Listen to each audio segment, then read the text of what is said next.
Hari ini, peruntukan yang disediakan untuk subsidi hampir setengah daripada belanjawan negara, ia sudah tidak lagi mapan untuk dipertahankan. Program subsidi bersasar RON 95 pada 2024 sebagai langkah untuk Angka satu mekanisme terbaik dalam melaksanakan subsidi bersasar terhadap sesuatu barang. Pelaksanaan pemberian subsidi bersasar jika dilaksanakan kelak perlu disekalikan dengan bantuan. Program subsidi bersasar RON 95 akan dilaksanakan pada separuh kedua tahun depan. Dan bertekad melaksanakan mekanisme subsidi bersasar termasuk diesel dan petrol RON 95 secepat mungkin. Maknanya kita dapat menyelamatkan hampir 4 bilion ringgit daripada penyasaran subsidi. Usaha subsidi bersasar sudah sedia untuk dilaksanakan. Assalamualaikum warahmatullahi wabarakatuh. Kami dari Kumpulan 19 akan membentangkan tajuk kajian kami iaitu keperluan rasionalisasi subsidi bahan api di Malaysia. Ahli kumpulan kami terdiri daripada 4 orang iaitu yang pertama Nur Fazrin Atira binti Muhammad Zamri, yang kedua Nurul Izzah binti Abdul Basir, yang ketiga saya sendiri Devina Yulia Maharani binti Sukiran, dan yang keempat Nur Liana binti Mahazir. Saya Devina Yulia Maharani binti Sukiran, nombor matriks 302186 akan memulakan pembentangan ini. Sebelum itu, kita perlu mengetahui apakah itu subsidi. Subsidi merupakan bantuan keuangan, sokongan atau insentif yang diberikan oleh kerajaan kepada individu, perniagaan atau sektor ekonomi tertentu. Ia biasanya diberikan dalam bentuk pembayaran langsung, pelepasan cukai atau perkhidmatan diskaun dengan tujuan untuk mempromosikan aktiviti atau industri serta dasar. Manakala rasionalisasi subsidi iaitu subsidi bersasar merupakan salah satu kaedah yang digunakan oleh kerajaan untuk menyediakan bantuan kewangan kepada kumpulan atau sektor penduduk tertentu. Cara ini dibentuk untuk menangani ketidaksamaan ekonomi dan menggalakkan keadilan ekonomi dengan memberikan sokongan kepada mereka yang paling memerlukan. Sebelum itu, mengapa kami memilih bahan api? Kerana bahan api merupakan bahan yang paling digunakan oleh semua rakyat Malaysia. Kerana kajian yang dilakukan oleh Pusat Pentadbiran dan Pengajian Politik SAN GPS yang melibatkan sekitar 5,000 buah kenderaan mendapati bahawa sebanyak 99.8% pemandu yang sanggup membayar kos tol dan bahan api. Ini menunjukkan bahawa kos bahan api seperti petrol RON 95 di Malaysia masih lagi dijual pada harga mampu milik kerana tidak mampu untuk mengurangkan penggunaan kenderaan di jalan raya. Seperti yang sedia maklum, peruntukan subsidi untuk bahan api merupakan peruntukan yang paling terbesar berbanding subsidi lain. Hal ini kerana peruntukan ini dipengaruhi oleh harga minyak mentah dunia. Apabila harga minyak mentah dunia tidak menentu harganya, maka peruntukan subsidi bahan api juga perlu mengikuti harga minyak mentah tersebut. Apabila harga minyak mentah dunia tinggi, kerajaan perlu meningkatkan lagi peruntukan subsidi bahan api dan juga sebaliknya. Ini akan membebankan perbelanjaan persekutuan. Kami memilih subsidi bahan api petrol RON 95 sebagai tajuk kajian kerana golongan berpendapatan tinggi lebih dapat manfaatnya berbanding daripada golongan yang disasarkan kerana golongan berpendapatan tinggi menjurus untuk memiliki kenderaan yang berkapasiti enjin yang lebih besar dan juga mempunyai lebih banyak kenderaan berbanding golongan yang disasarkan. Oleh itu, golongan berpendapatan tinggi ini akan menggunakan jumlah bahan api yang lebih banyak berbanding dengan golongan yang disasarkan. Dan ini menimbulkan persoalan bahawa wajarkah rasionalisasi subsidi bahan api ini? Menurut kami bersetuju untuk melaksanakan rasionalisasi subsidi kerana ini akan mengurangkan pembaziran kos perbelanjaan mengurus kerajaan.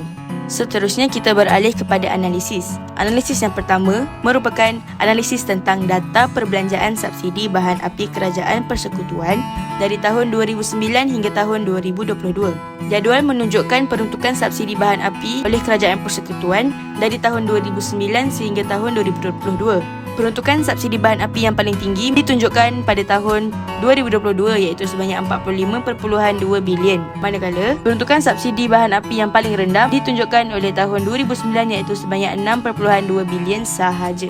Subsidi merupakan komponen yang paling besar dalam perbelanjaan mengurus dan sebahagian besar daripada subsidi itu disalurkan dan diperuntukkan kepada bahan api. Terdapat beberapa kelemahan subsidi pukal. Antaranya, kaedah memberikan subsidi secara pukal akan memberikan warga negara asing dapat menikmati subsidi tersebut. Sebagai contoh, jika kita ingin mengisi minyak, kereta atau motor, warga asing juga mendapat harga yang sama seperti warga negara Malaysia. Oleh itu, kesan pelaksanaan subsidi pukal ini adalah menyebabkan berlakunya sistem yang tidak adil serta ketirisan dan pembaziran dalam perbelanjaan kerajaan. Sebagai contoh, dari tahun 2010 sehingga tahun 2012 menunjukkan peningkatan pembentukan subsidi bahan api. Hal ini disebabkan oleh harga minyak mentah dunia yang semakin meningkat serta program rasionalisasi subsidi yang ditangguhkan akibat tekanan inflasi. Oleh hal yang demikian, harga petrol RON 95 kekal pada RM1.90 per liter dan merupakan antara harga yang termurah di rantau ini. Seterusnya pada tahun 2013 menunjukkan penurunan peruntukan subsidi bahan api. Pada tahun ini, harga subsidi bahan api iaitu petrol RON 95 ditentukan oleh mekanisme harga automatik iaitu APM. Hal ini bermakna kerajaan menetapkan harga bahan api dan program rasionalisasi subsidi yang dijalankan telah membawa kepada peningkatan harga petrol, tetapi harga yang ditetapkan masih rendah daripada harga pasaran. Seterusnya pada tahun 2018, pelaksanaan penetapan harga runcit produk petroleum secara bulanan dilakukan oleh kerajaan, kemudian kembali ke pelaksanaan harga runcit produk petroleum secara mingguan pada tahun 2019. Ini menunjukkan peningkatan peruntukan subsidi iaitu sebanyak 31.1%. Alasan kerajaan adalah untuk membolehkan pengguna menikmati perubahan harga dengan lebih cepat seiring dengan penurunan harga petroleum di pasaran dunia. Walau bagaimanapun, perbelanjaan kerajaan pada sesetengah tahun adalah tinggi disebabkan pengaruh harga minyak mentah dunia meskipun rasionalisasi subsidi telah dijalankan. Ini menunjukkan bahawa peruntukan subsidi sangat dipengaruhi oleh harga minyak mentah dunia. Seterusnya kita beralih kepada implikasi terhadap golongan isi rumah mengikut klasifikasi pendapatan. Klasifikasi kelas pendapatan isi rumah terbahagi kepada 3 golongan iaitu golongan B40, golongan M40 dan juga golongan T20. Golongan B40 merupakan isi rumah yang berpendapatan bawah RM4,850. Golongan kedua iaitu M40 merupakan isi rumah yang berpendapatan bawah RM10,970. Dan seterusnya golongan T20 merupakan isi rumah yang berpendapatan lebih daripada RM15,041. Implikasi apabila melaksanakan rasionalisasi subsidi, yang pertama ialah semua kelas pendapatan terpaksa membayar lebih untuk mendapatkan bahan api tersebut. Yang kedua merupakan kebajikan langsung yang ditanggung oleh isi rumah M40 lebih besar berbanding isi rumah T20. Manakala seterusnya, kebajikan tidak langsung memberi kesan yang besar kepada isi rumah B40 berbanding isi rumah M40 dan T20. Implikasi yang terakhir, isi rumah B40 dan M40 dapat menikmati subsidi petrol RON 95 kerana rasionalisasi subsidi ditujukan iaitu golongan B40 dan juga sesetengah golongan M40. Saya Nurliana binti Mahazir, nombor matrik 298359. Saya akan menyambung pembentangan ini iaitu berkaitan dengan perbandingan di antara subsidi pukar dan subsidi bersasar terhadap RON 95. Perbandingan di antara subsidi pukar dan subsidi bersasar terhadap RON 95 dapat dilihat dengan jelas melalui persamaan dan perbezaan di antara kedua-dua subsidi tersebut. Persamaan di antara subsidi pukar dan subsidi bersasar terhadap RON 95. Antara persamaan di antara kedua-dua subsidi ini ialah dapat mengawal inflasi di tahap yang rendah. Pada awal Oktober 2014, kerajaan telah melaksanakan rasionalisasi subsidi minyak. Hal ini kerana kadar inflasi boleh mencecah sehingga 11.4% sekiranya subsidi tidak dilaksanakan. Hasil daripada rasionalisasi subsidi minyak yang dilaksanakan oleh kerajaan telah pun menyebabkan inflasi kekal terkawal walaupun menunjukkan peningkatan iaitu sebanyak 3.2% pada tahun 2014. Pelaksanaan rasionalisasi subsidi minyak ini juga telah membolehkan Malaysia merekodkan kadar inflasi 3.4% pada Julai 2022. Kita sedia maklum yang mana kenaikan harga bahan api akan menyebabkan harga barangan dan perkhidmatan akan meningkat kerana kos pengeluaran juga meningkat dan menyebabkan berlakunya inflasi tolakkan kos. Jadi, pelaksanaan rasionalisasi subsidi ini mampu untuk mengawal inflasi di tahap yang rendah itu. Selain itu, subsidi pukar dan subsidi bersasar dapat mengurangkan kos sara hidup rakyat Malaysia. Kita sedia maklum yang mana matlamat kerajaan adalah untuk memastikan kesejahteraan rakyat terjamin, tidak kiralah kaya ataupun miskin. Kedua-dua subsidi pukar dan subsidi bersasar terhadap RON 95 ini dapat dilaksanakan dengan baik kerana kemudahan pengangkutan di kawasan bandar kurang berbanding di kawasan bandar. Jadi mereka di kawasan bandar ini lebih gemar untuk menggunakan kenderaan sendiri untuk bergerak dari satu tempat ke satu tempat lain. Jadi, bantuan subsidi pukar dan subsidi bersasar terhadap RON 95 ini sedikit sebanyak dapat menjimatkan perbelanjaan petrol. Hal ini juga mampu mengurangkan kos pengeluaran barang dan perkhidmatan dan menjadikan harga bagi barang dan perkhidmatan tersebut secara langsungnya menjadi murah. Oleh itu, rakyat dapat melakukan penjimatan dari segi penggunaan petrol ini. Seterusnya saya akan membentangkan berkaitan dengan perbezaan pula di antara subsidi pukal dan subsidi bersasar terhadap RON 95. Perbezaan ini yang akan ditentukan oleh kerajaan untuk melaksanakannya mengikut keadaan ekonomi semasa. Perbezaan pertama dapat dilihat dengan jelas melalui jumlah perbelanjaan yang berbeza di antara subsidi pukal dan subsidi bersasar. Bagi subsidi pukal menggunakan peruntukan yang banyak. Hal ini kerana subsidi ini boleh dinikmati oleh seluruh warga negara Malaysia tanpa mengira latar belakang atau sosioekonomi. Manakala subsidi bersasar pula, subsidi bersasar menggunakan peruntukan yang sedikit. Hal ini kerana subsidi bersasar mempunyai golongan yang telah disasarkan untuk menikmatinya. Selain itu, subsidi pukal membebankan kerajaan jika terus dilaksanakan. Hal ini kerana harga minyak mentah dunia kian meningkat dan hal ini sedikit sebanyak akan membebankan kerajaan jika terus melaksanakan subsidi pukal kerana kita sedia maklum yang mana subsidi pukal ini boleh dinikmati oleh seluruh warga negara Malaysia tanpa mengira latar belakang atau sosioekonomi. Sehingga tahun 2022, peruntukan subsidi terhadap bahan bakar telah mencecah 45.2 juta. Oleh itu, hal ini jelas menunjukkan yang mana subsidi pukal ini membebankan kerajaan jika terus dilaksanakan. Subsidi bersasar pula dapat memberi penjimatan yang besar jika dilaksanakan. Hal ini dinyatakan di dalam laporan ekonomi 2014-2015. Penjimatan daripada rasionalisasi subsidi ini secara langsung akan dipulangkan kembali kepada rakyat terutamanya golongan bersasar supaya kesan kenaikan kos sara hidup dapat diimbangi. Oleh itu, perbezaan jumlah perbelanjaan akan mempengaruhi pelaksanaan subsidi di Malaysia ini. Di samping itu, perbezaan subsidi pukal dan subsidi bersasar terhadap RON 95 dapat dilihat dengan jelas melalui agihan penerima yang berbeza.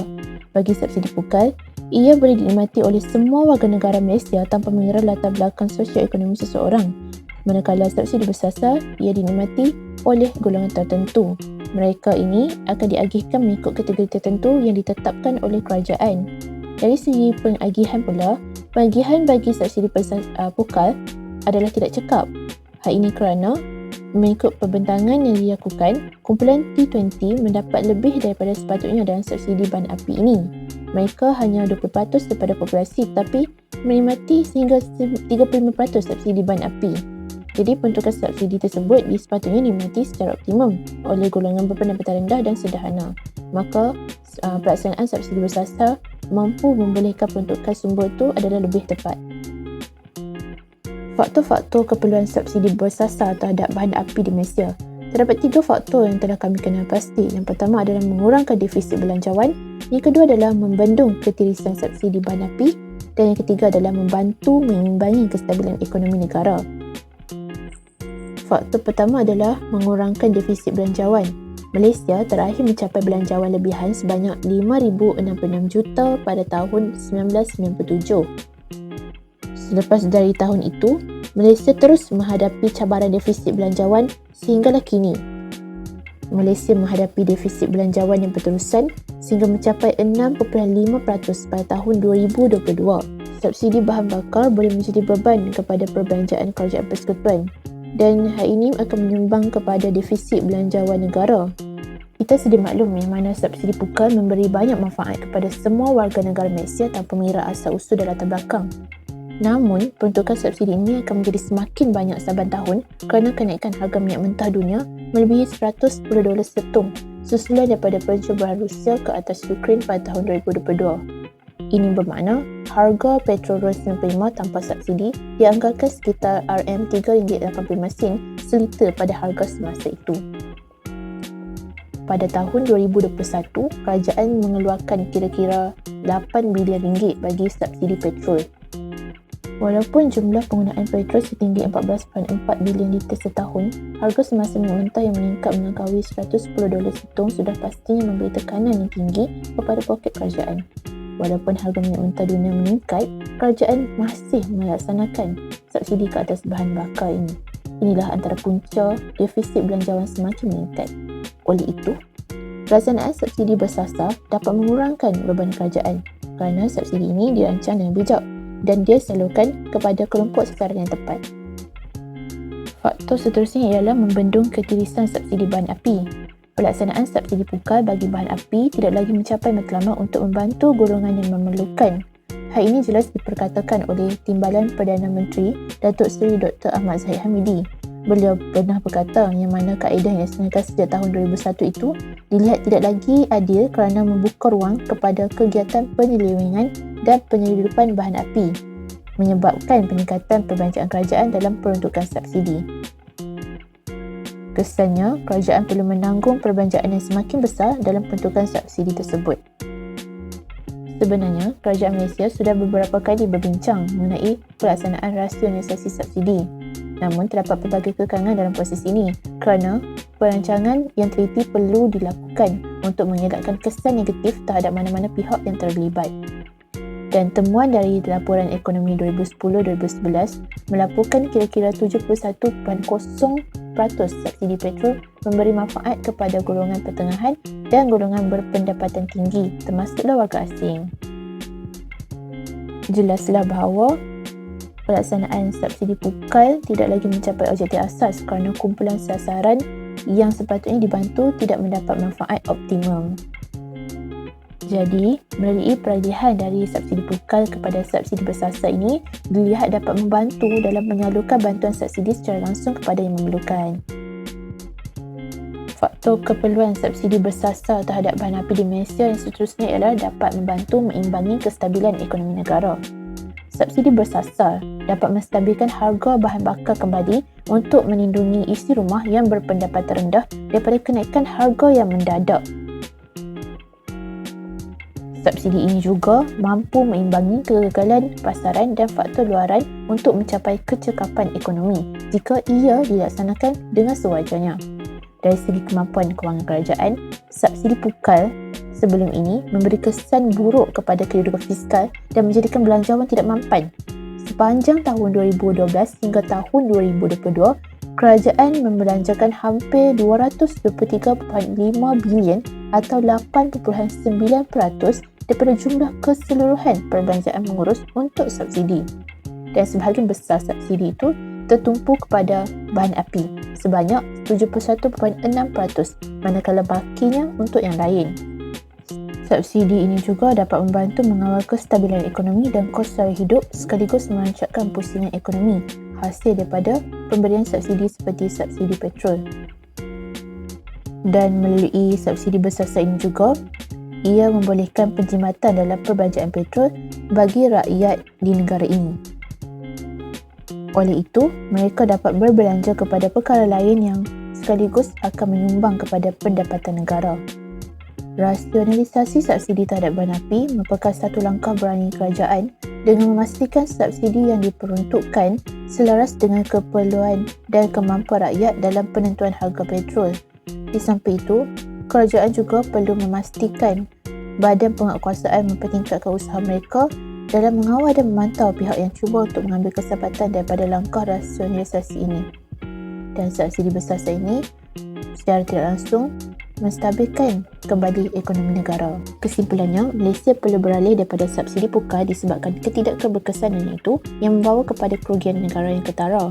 Kerajaan perlu melakukan persiapan yang teliti sebelum melaksanakan rasionalisasi subsidi untuk meminimumkan kesannya kepada golongan berpendapatan rendah. Dan ia perlu dilakukan secara berperingkat. Dan melalui pelaksanaan subsidi bersasar, ia dapat membantu kerajaan untuk meningkatkan kecekapan ekonomi kembali. Dan tujuan rasionalisasi ini juga dijalankan bukan sahaja untuk golongan sasaran, malah ia juga merupakan langkah ke arah penghapusan subsidi. Bank Dunia turut menyarankan bahawa mekanisme ini dilaksanakan dengan beransur-ansur dan disimak semula secara berkala untuk mengelakkan pemansuhan subsidi yang mendadak seterusnya menyebabkan inflasi yang meningkat dengan ketara. Oleh itu, rasionalisasi subsidi terhadap bahan api perlu dilakukan untuk menggantikan kaedah agihan subsidi daripada subsidi pukal kepada subsidi bersasar di Malaysia.